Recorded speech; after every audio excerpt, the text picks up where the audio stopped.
ಎಲ್ಲರಿಗೂ ನಮಸ್ಕಾರ ಸ್ನೇಹಿತರೆ.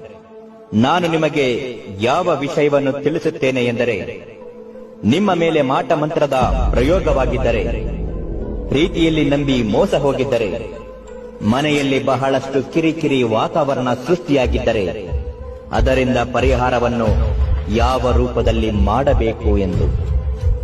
ಅದಕ್ಕಾಗಿ ಇರುವುದು ಈ ಅಘೋರ ನಾಗ ಸಾಧುಗಳ ವಿಧಿವಿಧಾನಗಳ ಮಹಾಪೂಜೆಯ ತಂತ್ರ ಮತ್ತು ಇದರಿಂದ ಫಲ ಹೇಗೆ ಸಿಗುತ್ತದೆ.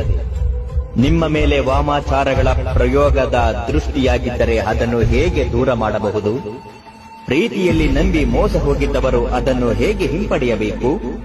ಶಕ್ತಿಶಾಲಿಯಾದ ಮಂತ್ರ ಯಾವುದರಿಂದ ಸಿದ್ಧಿಯಾಗುತ್ತದೆ. ಇವೆಲ್ಲವನ್ನು ವಿಡಿಯೋ ಮುಖಾಂತರ ನೋಡಿ.